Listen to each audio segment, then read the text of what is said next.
Bismillahirrahmanirrahim. Assalamualaikum warahmatullahi wabarakatuh. Apa khabar semua? Ustaz berharap anda semua sentiasa berada dalam keadaan yang sihat.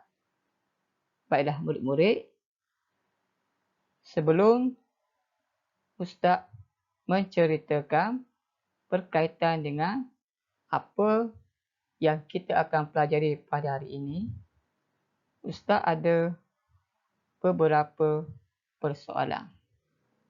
Yang pertama, cuba anda perhatikan gambar yang tertera di depan skrin anda ini. Baiklah murid-murid, di manakah situasi ini berlaku ya murid-murid?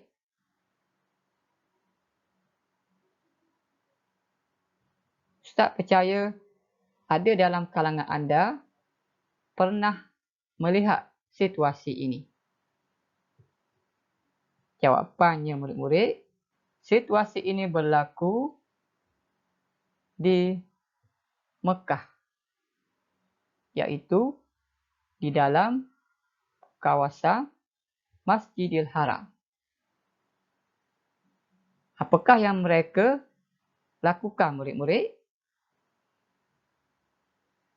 InsyaAllah Ustaz akan menceritakan perbuatan ini di dalam tajuk ini. Baiklah murid-murid, bagi siri yang pertama ini terdapat 4 objektif pembelajaran yang sepatutnya anda mencapainya. Yang pertama, menyatakan maksud haji dan umrah. Yang kedua, menyatakan hukum melakukan haji dan umrah. Yang ketiga, menjelaskan dalil nakli kewajipan haji dan umrah. Dan yang keempat, menjelaskan syarat wajib haji dan umrah.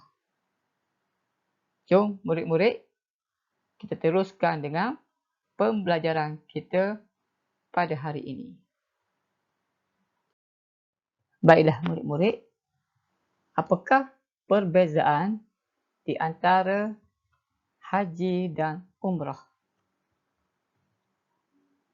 Haji dari segi bahasa bermaksud tujuan dan maksud.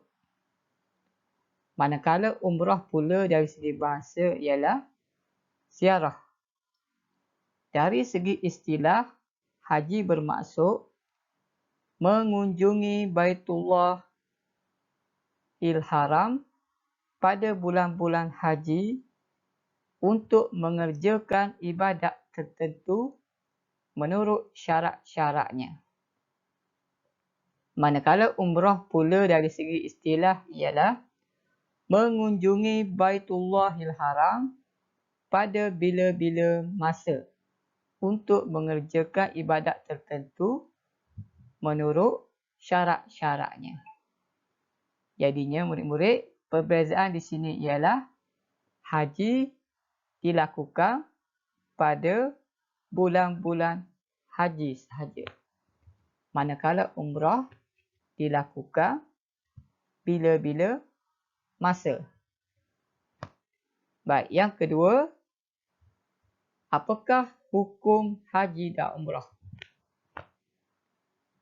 Ialah wajib sekali seumur hidup bagi setiap individu yang mukallaf.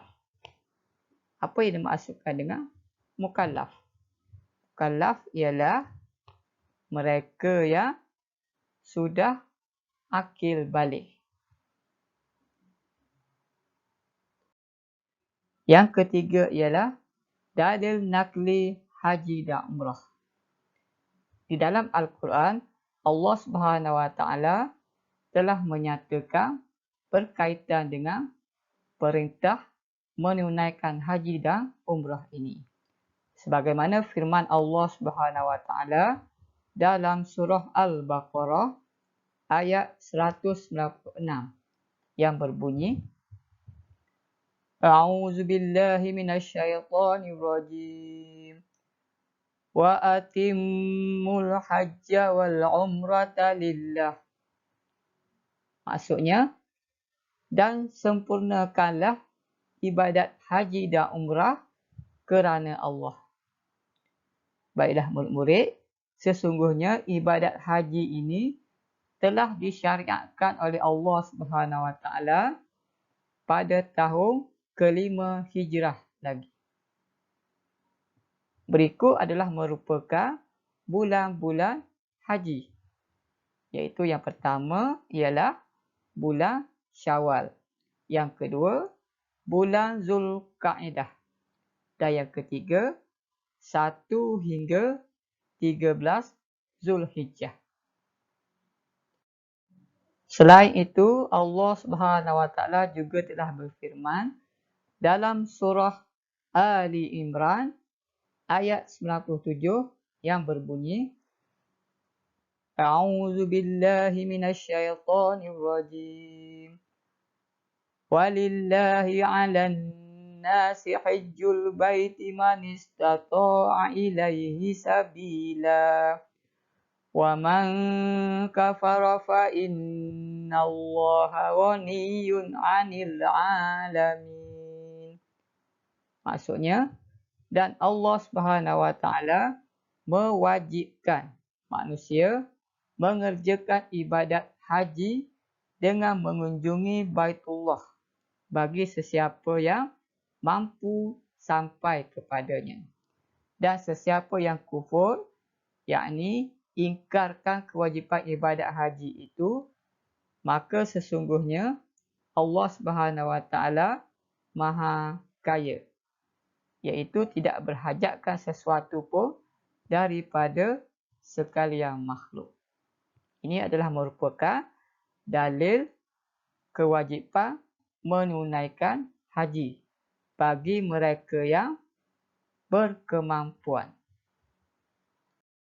Di dalam hadis Nabi juga ada menyebut berkaitan dengan kewajipan menunaikan haji ini. Daripada Umar bin Al-Khattab radhiyallahu anhu meriwayatkan bahawa Rasulullah sallallahu alaihi wasallam bersabda, Al-Islamu an tashhada an la ilaha illallah wa anna Muhammadar Rasulullah sallallahu alaihi wasallam wa tuqimas salata wa tu'tiyaz zakata wa tasuma ramadana wa tahujjal baita in istata'ta ilaihi sabila. Riwayat Muslim. Maksudnya, rukun Islam itu ialah engkau melafazkan kalimah syahadah, yakni meyakini serta menerangkan kebenaran bahawa sesungguhnya tiada Tuhan yang berhak disembah melainkan Allah, dan bahawa sesungguhnya Nabi Muhammad ialah pesuruh Allah, dan engkau mendirikan solat dan mengeluarkan zakat serta berpuasa pada bulan Ramadan, dan juga engkau mengerjakan haji ke Baitullah jika engkau berkemampuan. Baiklah murid-murid, perkara yang keempat di dalam pembelajaran kita bagi siri yang pertama ini ialah mengenai syarat wajib haji dan umrah. Baiklah murid, terdapat 5 syarat wajib haji dan umrah. Yang pertama ialah Islam. Tidak diwajibkan kepada orang kafir, iaitu orang bukan Islam, untuk menunaikan haji dan umrah. Yang kedua, baligh, iaitu cukup umur dan tidak wajib kepada kanak-kanak. Yang ketiga, berakal, iaitu waras dan tidak wajib kepada orang gila. Yang keempat, merdeka, iaitu tidak wajib kepada hamba. Dan yang kelima ialah berkemampuan, iaitu mampu dari segi kesihatan, keuangan dan keselamatan perjalanan pergi dan pulang. Baiklah murid-murid, bagaimanakah pula dengan ciri-ciri berkemampuan ini? Yang pertama, cukup perbelanjaan pergi dan balik.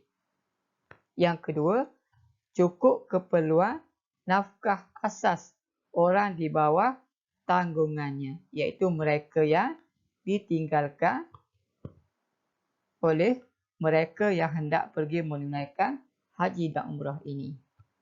Yang ketiga, ada kenderaan pergi dan balik. Sebagai contohnya, pada hari ini ialah dengan menaiki kapal terbang. Yang keempat ialah aman perjalanan pergi dan balik, iaitu tidak ada gangguan di dalam perjalanan hendak menunaikan haji dan umrah. Dan yang kelima ialah sihat tubuh badan, iaitu tidak sakit. Seterusnya, terdapat syarat khusus bagi wanita yang ingin menunaikan ibadat haji dan umrah ini. Yang pertama, wanita tersebut hendaklah mendapat keizinan suami atau walinya. Walinya di sini bermaksud orang yang menjaga wanita tersebut, seperti ayah kepada wanita itu. Yang kedua, ditemani oleh suami atau mahram atau kumpulan perempuan yang boleh dipercayai.